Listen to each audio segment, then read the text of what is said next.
I've got to ask you about the historic signing we saw there in the White House, Israel and those landmark deals with the UAE and Bahrain.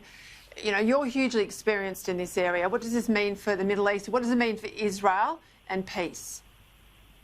That's wonderful news for Israel, of course, to now have 4 Arab countries, those two, Bahrain, the UAE, as well as Egypt and Jordan, who recognise Israel and with whom they either have already or will exchange diplomatic representations.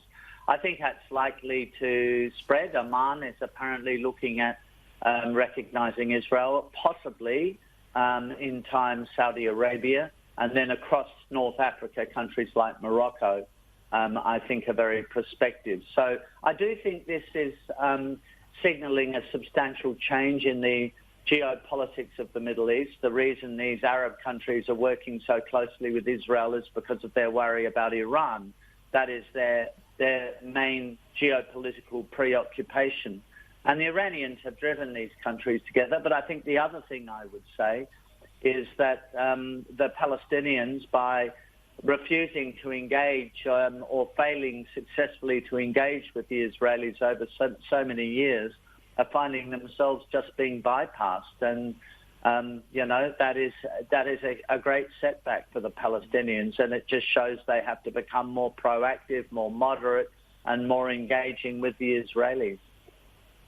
Cory, I do think it's extraordinary the lack of credit that President Trump has got out of this really historic decision. I keep thinking, you know, if it had been a Hillary Clinton presidency that had delivered something like this, goodness me, the Nobel Peace Prize went to Obama and all he'd really done is got elected. What do you make of the US reaction? Well, it's very disappointing, Peter, but by the mainstream media in particular, because whatever Trump does, they just don't want to give him any credit or recognition for. It's always bad.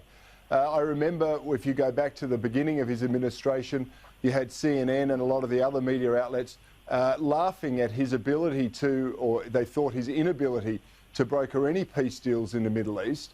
And if you play those things back now, it makes them the laughing stock. But it says something about the partisan nature of the mainstream media in the States, that they will not praise their president even when he does really, really good things on a global scale. And that's why I guess they call it fake news now, Peter.